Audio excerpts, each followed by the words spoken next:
पूर्णिया में देखिए एक चीज साफ सुथरी बात यह है, मीडिया, सोशल मीडिया, वीडियोस में कुछ भी कह देने से जमीन की हकीकत कुछ और है। अ, जो अभी तक का जो कंटेस्ट है, जो जिस वक्त में आप ये रिकॉर्ड कर रहे हैं, 14 अप्रैल को जो कंटेस्ट है, तीन आदमी नहीं है, संतोष कुशवाहा है, पप्पू यादव, दो ही आदमी है। आरजेडी का कैंडिडेट का कोई नाम भी नहीं ले रहा है। ठीक है।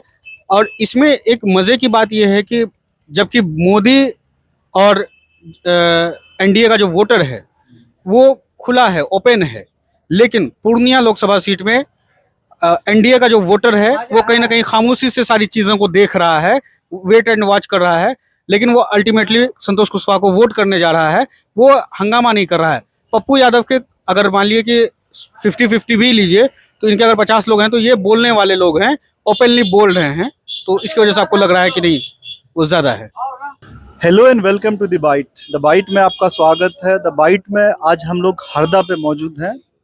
हरदा जो कि पूर्णिया लोकसभा क्षेत्र के अंदर आता है, और हमारे पास दो लोकल जर्नलिस्ट आप कह सकते हैं। एक सीमांचल डायरी से फैसल कलीम है, मेरे बाईं ओर बैठे, और दाईं ओर हमारे साथ हम्माद हैं, जो मेगा मीडिया चलाते हैं। उसके अलावा सीमांचल डायरी को भी सपोर्ट करते हैं, और भी कई जर्नलिस्ट हैं हमारे साथ जो कि लोकल न्यूज़ को कवर करते हैं। उसके साथ हम जानना चाहेंगे, उन्होंने काफ़ी पूर्णिया को भी सर्वे किया है, अररिया को सर्वे किया है, किशनगंज और कटिहार, ये जो सीमांचल में जितने भी डिस्ट्रिक्ट्स आते हैं वहाँ के पॉलिटिकल सिनेरियो को बहुत अच्छे से ऑब्जर्व भी किया है, सर्वे भी किया है, बहुत सारे ओपिनियन पोल भी इन लोगों ने किया है। तो हम जानना चाहेंगे पत्रकार से कि एक्चुअली हो क्या रहा है पूर्णिया में, मतलब कौन सा फैक्टर है जिसके वजह से कोई जो वोटर्स हैं पर्टिकुलर कैंडिडेट की ओर अट्रैक्ट हो रहे हैं। तो सबसे पहले हम बात करेंगे, हम्माद साहब है हमारे साथ। बताइए हम्माद भाई आप। चलिए, आपका बहुत बहुत शुक्रिया, आपने अपने चैनल पे मुझे कुछ कहने का मौका दिया और आपने मुझसे पूर्णिया के बारे में जानने की कोशिश की है। पूर्णिया में एक्चुअल में 3 कैंडिडेट, जो सबको तो पता ही है, जो कंटेस्ट में है, और लोग भी शायद नॉमिनेट हुए हैं या नॉमिनेशन डाला है कुछ लोगों ने, लेकिन जो माहौल देख के लग रहा है, एक तो वोटर साइलेंट है, कुछ लोग खुल के आ पा रहे हैं, बस जो ये समझ में आया मुझे। तो फिर भी कौन सा फैक्टर, हमने देखा है कि पूर्णिया एक हॉट सीट के रूप में मीडिया के द्वारा प्रस्तुत किया गया। उसका कारण है, हम जानते हैं कि क्योंकि पप्पू यादव एक कद्दावर नेता है जिसे इंडिया गठबंधन से, इंडिया से टिकट नहीं मिला। टिकट नहीं मिलने के कारण वो मीडिया में छाए रहे। पहला तो हमने ये देखा कि पूर्णिया हॉट सीट हो गया, तो पप्पू यादव का प्रचार प्रसार ऑलरेडी हो गया, मतलब पप्पू यादव को बहुत ज्यादा करने की जरूरत नहीं, उनकी प्रसिद्धि बढ़ गई है, मतलब प्रसिद्धि कह सकते हैं। उसके अलावा चर्चा भी काफी हुआ है उनका। दूसरा ये कि वोट नहीं मिलने के कारण जो जनता की एक सिंपैथी है, मतलब मैंने जो देखा है, ऑब्जर्व किया है कि जनता की एक सिंपैथी उसके उनकी ओर, मतलब ये एक फैक्टर मतलब काम किया है। आपने इसके अलावा ये, या आपने क्या महसूस किया? देखिए, वो तो सही जो आपने कहा कि टिकट नहीं मिलना, ये सब कुछ है। पप्पू यादव किसी पार्टी की मोहताजगी उनके पास नहीं है, वो खुद में एक ब्रांड कह सकते हैं उनको आप, क्योंकि जो आपने कोविड के वक्त में देखा होगा, या पटना में सैलाब के वक्त आपने देखा होगा, या अलग अलग जगह जब फ्लड आता है उस वक्त आप देखते हैं, और देखते हैं आपके बिहार में कहीं भी कोई भी इंसिडेंट होता है जो बड़ा हो जाता है, मतलब जो मामला मीडिया में, नेशनल मीडिया में चलने लगती है चीज़ें, वहाँ वो पहुँच जाते हैं, और वहाँ के लोकल लीडरशिप से पहले वो उनकी मौजूदगी वहाँ वो अपनी दर्ज करवा लेते हैं। शायद यही वजह है कि लोगों में पॉपुलैरिटी उनकी है। तो यही इस वजह से इंडिपेंडेंट होने के बावजूद भी वो मुकाबले में बने हैं। अच्छा, आपको क्या लगता है, जैसे तेजस्वी यादव ने टिकट नहीं दिया या राजद ने टिकट नहीं दिया, तो क्या लगता है राजद के लिए ये डेंजरस है, मतलब कहीं ना कहीं उसके लिए डिसएडवांटेजियस है? देखिए, जो आप कह रहे हैं कि राजद के लिए डेंजरस है, ये बात सिर्फ हो सकता है कि पूर्णिया लोकसभा सीट के लिए ही फिट बैठे। पप्पू यादव को टिकट नहीं देना, जहाँ तक हमने लोगों से बात की है, अधिकतर लोगों का ये कहना है, ये वक्ती तौर पे राजद के लिए डेंजरस है। अगर वो पप्पू यादव जीत करके चुनाव में आ जाते हैं, जो लोग कह रहे हैं, अगर वो नेता बतौर संसद पहुंच जाते हैं, तो राजद को उसके बाद ज़्यादा खतरा है, क्योंकि पप्पू यादव लीडरशिप में एक बड़ा चेहरा लालू यादव के बाद है। तो अच्छा पप्पू, हाँ। वो चाहते हैं, मतलब जो लोग कह रहे हैं कि वो चाहते नहीं है कि कोई दूसरा नेता आए, तो इस वजह से वो लोकल ये एक सीट अगर उनका चला भी जाए तो वो आने वाले दिनों में राजद के लिए शायद कोई बड़ी बात नहीं है। हाँ, ये तो हम लोगों ने मतलब ऑब्जर्व भी किया। इसके अलावा जैसे कन्हैया कुमार के बारे में कहते हैं बेगूसराय से, ये भी सिमिलर सिचुएशन है। लेकिन क्या अपने वर्चस्व के लिए गठबंधन को हराना, अपने वर्चस्व के लिए गठबंधन को आप कह सकते हैं एक सेक्युलर या फिर मतलब है विपक्ष को हराना, क्या आपको लगता है कि ये शोभा देता है तेजस्वी यादव को या फिर आरजेडी को? ये इसका जवाब तो वो तेजस्वी यादव ही देंगे। ये एज अ पत्रकार आप क्या मतलब, हम आपका व्यू जानना चाह रहे हैं। एज अ पत्रकार मेरा पर्सनल अगर जानना चाह रहे हैं तो हमको तो यही है कि भाई जिन चीज़ों पे बात होनी चाहिए उस पर तो बात हो नहीं रही है, विकास पे बात होना चाहिए। लोग यहाँ शिकायत कर रहे हैं कि नेता तो जमीन पे पहुंच ही नहीं रहा है, कैंडिडेट कौन है लोगों को वो नहीं पता है। कल हम अररिया में थे, इत्तेफाक से किसी दल की बात हुई, कैंडिडेट कौन है पब्लिक को पता नहीं है, तो वो वोट किस किस बात पे वोट मांग रहे हैं, कहाँ पे, मतलब क्यों वोट क्यों कर रहा है पब्लिक, उसको खुद पता नहीं है। अच्छा, आपने पूर्णिया और अररिया लोकसभा क्षेत्र का सर्वे किया है, तो आपको क्या लग रहा है, मतलब क्या आप कह सकते हैं? देखिए एक चीज़ जो साफ सुथरी बात यह है कि विपक्ष के पास कोई प्लानिंग नहीं है। मोदी के बारे में जो ब्रांड मोदी हुआ है वो सिर्फ उनकी काबिलियत नहीं है, इनकी नाकामी भी है। ये लोग लड़ना ही नहीं जानते, ये लोग मोदी का मुकाबला किस बात से कर रहे हैं। आपके पास कोई प्लान नहीं है, आपका लोग जमीन पे नहीं है, मैसेज कन्वे नहीं कर पा रहा है, पूरे घर घर में बच्चा बच्चा मोदी जान रहा है। तो आपके पास कोई प्लान ही नहीं है तो आप फील्ड में क्या लेकर के जा रहे हैं, आपका कैंडिडेट कौन है वो मैसेज आप कन्वे नहीं कर पा रहे हैं। और इतना गठबंधन मिलने के बावजूद ये लोग कोई एक सॉलिड कंक्रीट एक जो होता है कि हम इस बिंदु पे वोट मांग रहे हैं, कोई वैसा कुछ तो है नहीं। अगर मान लिया कि ये मान रहे हैं, हम मांग रहे हैं कि विकास के नाम पे हम मांग रहे हैं, तो उनके पास भी तो क्या कहते हैं वो देश प्रेम वाला भावना जगा देते हैं, कहीं ना कहीं कुछ वो मामला आ जाता है, देशभक्ति का मामला आ जाता है, धर्म का मामला आ जाता है, और चीज़ें हैं, बहुत कुछ है। फिर भी आपने क्या मतलब ऑब्जर्व क्या क्या? मैं तो दो कैंडिडेट हैं जैसा कि आप कह रहे हैं, पप्पू यादव, संतोष कुमार कुशवाहा, उसमें किनका पक्ष ऐसा लग रहा है कि थोड़ा सा मतलब edge पूर्णिया किनको मिल रहा है, पूर्णिया बढ़त किनको मिल रहा है? पूर्णिया में देखिए एक चीज़ साफ सुथरी बात यह है, मीडिया सोशल मीडिया वीडियोस में कुछ भी कह देने से ज़मीन की हकीकत कुछ और है। जो अभी तक का जो कंटेस्ट है, जो जिस वक्त में आप ये रिकॉर्ड कर रहे हैं 14 अप्रैल को जो कंटेस्ट है, तीन आदमी नहीं है, संतोष कुशवाहा है, पप्पू यादव, दो ही आदमी है, आरजेडी का कैंडिडेट का कोई नाम भी नहीं ले रहा है, ठीक है। और इसमें एक मज़े की बात यह है कि जबकि मोदी और एनडीए का जो वोटर है वो खुला है, ओपन है, लेकिन पूर्णिया लोकसभा सीट में एनडीए का जो वोटर है वो कहीं ना कहीं खामोशी से सारी चीज़ों को देख रहा है, वेट एंड वॉच कर रहा है, लेकिन वो अल्टीमेटली संतोष कुशवाहा को वोट करने जा रहा है, वो हंगामा नहीं कर रहा है। पप्पू यादव के अगर मान लिए कि 50-50 भी लीजिए तो इनके अगर 50 लोग हैं तो ये बोलने वाले लोग हैं, ओपनली बोल रहे हैं, तो इसकी वजह से आपको लग रहा है कि नहीं वो ज़्यादा है। चलिए, बहुत बहुत शुक्रिया आपका हम्माद साहब। फिर अभी बात करते हैं हमारे बाईं और सीमांचल डायरी से फैसल कलीम साहब हैं जो कि अररिया को कवर करते हैं, किशनगंज, अररिया, पूर्णिया, कटिहार को ये भी कवर करते हैं और पॉलिटिकल अच्छा खासा पॉलिटिक्स में पकड़ भी रखते हैं। देखिए, मेरा पहले दिन से ऑब्जर्वेशन ये है कि मोदी एक ब्रांड तो है, उसने अपने आप को स्टैब्लिश तो किया है, लेकिन ये भी बात है कि पप्पू यादव की अपनी एक पर्सनालिटी है और उन्होंने अपने आप को सेल्फ ब्रांड किया है। लेकिन जब मैंने सर्वे किया तो वोकल वोटर्स, क्योंकि वोकल वोटर्स कम भी होते हैं, बोलते हैं तो दिखते ज़्यादा हैं, तो वो नो डाउट कि पप्पू यादव की तरफ हैं, लेकिन बहुत से बड़ी संख्या में साइलेंट वोटर भी हैं जो ऑफ द कैमरा ये बात कर रहे हैं कि भाई उनकी जो एक छवि है, जो पुरानी दबंग की छवि है, दबंगता की छवि है, तो वो पूर्णिया में उस तरह का राज चाह नहीं रहे, वो कहीं ना कहीं आज भी कुशवाहा को ही वोट करेंगे। तो क्योंकि यहाँ पे एक तीसरा पार्टी जो आरजेडी का कैंडिडेट है, तो वो वोट काटते हुए दिख नहीं रही, तो आरजेडी का जो एक छवि है तो वो कहीं ना कहीं सेकुलर छवि है, तो अगर वो जम के वोट काट देती है पप्पू यादव को, तो मेरे हिसाब से कुशवाहा जी का पल्ला 20 पड़ेगा और पप्पू यादव 19 करेंगे। लेकिन अगर यादव वोट और मुस्लिम वोट ये आरजेडी के कैंडिडेट नहीं काट पाते हैं तो पप्पू यादव श्योर शॉट जीत रहे हैं। चलिए, मतलब आपको लग रहा है कि पप्पू यादव को एक बढ़त है। हमाद साहब, हमने पूर्णिया के बारे में आप जाना। आपने अब- किशनगंज के बारे में भी पूछे थे, तो हमने किशनगंज को भी सर्वे किया है।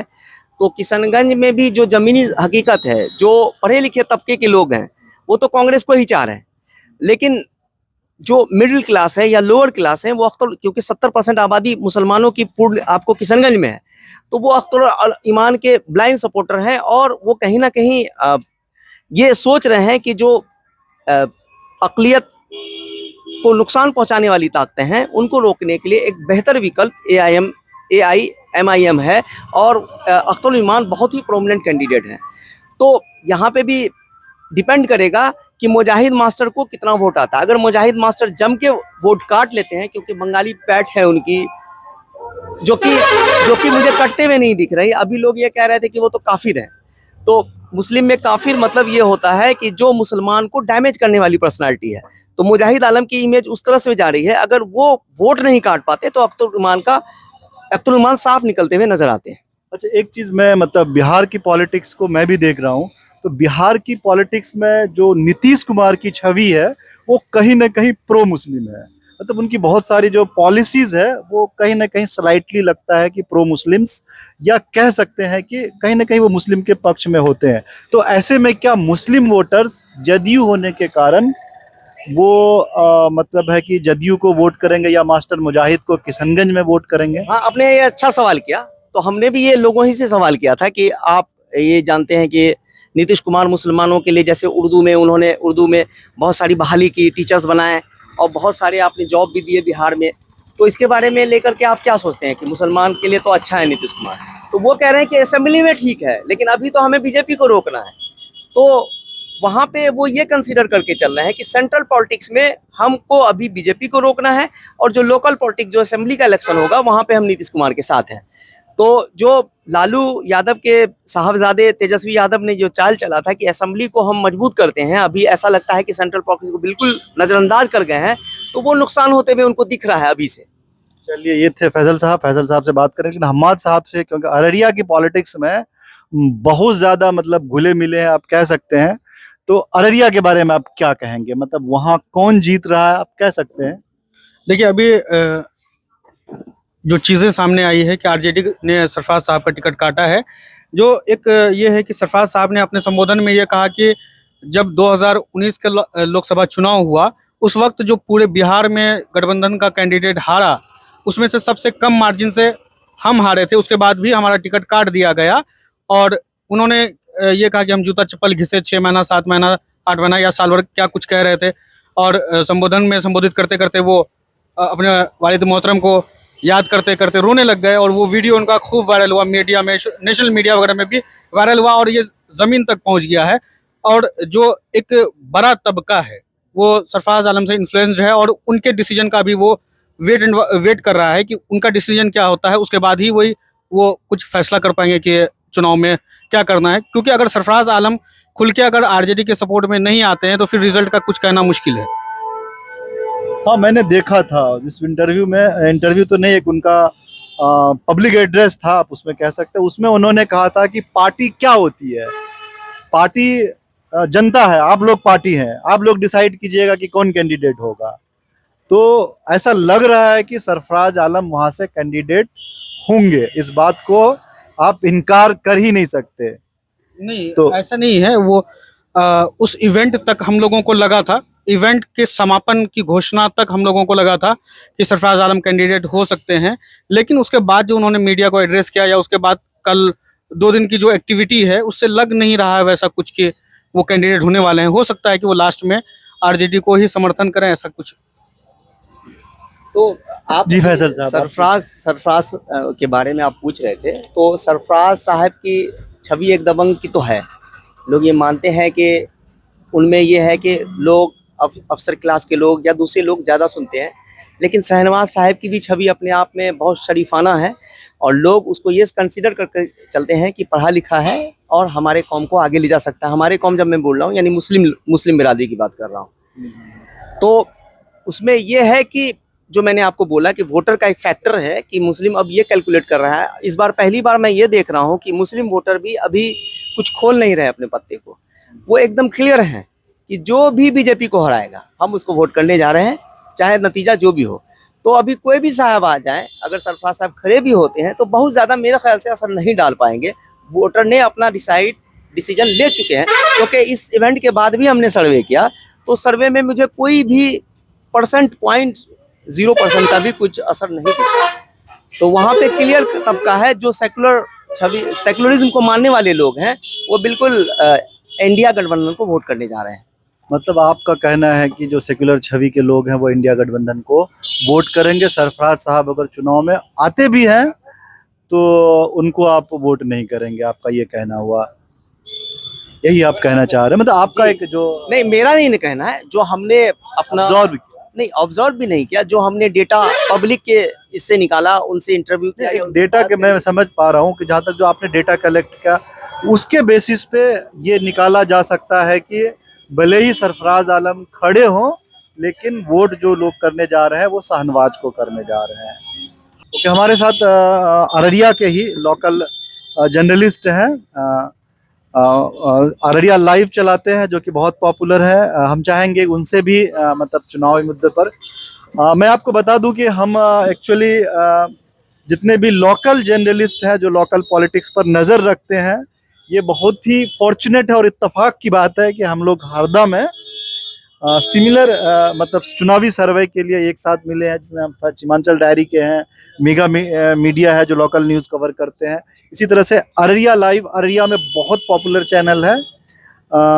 तो मैं जानना चाहूँगा कि आपका क्या ओपिनियन है। सबसे पहले आपने पूर्णिया में अभी सर्वे किया है, तो पूर्णिया में आपका क्या ऑब्जर्वेशन है? आप अपने डेटा या ओपिनियन पोल के हिसाब से जो आपने निकाला है तो क्या कहेंगे आप? सबसे पहले आपका शुक्रिया। मैं जर्नलिस्ट नहीं हूँ, मैं पत्रकारिता का छात्र हूँ जी। पब्लिक ओपिनियन पूर्णिया की जो बात की हैं आप, यहाँ पे संतोष कुशवाहा और पप्पू यादव का हमने जो सर्वे किया, आकलन किया यहाँ के जो जनता से, जो वोटरों से, वो सीधे बोल रहे हैं, दो ही का पलड़ा भारी है, एक संतोष कुशवाहा और दूसरा जो उसका जबान पे है पप्पू यादव। और आरजेडी से जो नई कैंडिडेट है, जदयू की पहले थी बीमा भारती, उसका कोई चर्चा ही नहीं कर रहे हैं लोग, और उल्टा पत्रकार ही उससे पूछ रहे हैं मैं उसको बीमा भारती को, तभी वो बोल रहे हैं कि हाँ वो नई है, उसको कोई वोट न करेंगे। तो डायरेक्ट आकलन जो आ रहा है सीधा संतोष कुशवाहा और पप्पू यादव। अब देखिए ये चुनावी सर्वे है, हम लोग तो डायरेक्ट न कह सकते हैं कि ये जीतेंगे। पत्रकार जो होता है डायरेक्ट फिक्स नहीं बताता, हम लोग मेन स्ट्रीम मीडिया ने कि ये देखिए सर्वे हो रहा है यही निकलेगा, ये सब हम लोग नहीं बता सकते हैं। फिर भी जब हम क्षेत्र में मतलब ओपिनियन या सर्वे के लिए निकलते हैं तो एक एज दिखता है, एज बोले तो एक बढ़त किसी को दिखता है, किसी को लगता है कि नहीं बहुत कम है। तो एक मैं आपको अनुमान ऑब्जर्वेशन कर रहा हूँ, आप ये नहीं कहिए कि कोई जीतेगा, लेकिन एक ऑब्जर्वेशन आपका हो सकता है कि नहीं, कि जैसे कि मुझे लगा कि जैसे कि फैसल साहब कह रहे थे, अभी फैसल साहब ये कह रहे थे कि उन्होंने देखा कि जो पप्पू यादव के जो वोटर हैं बहुत वोकल है, ऐसा लग रहा है, लेकिन कुछ ज्यादातर जो संतोष कुशवाहा के वोटर है वो साइलेंट है। उनको पता है कि उन्हें जदयू को या जो बीजेपी के हैं उनको वोट डालना ही डालना है।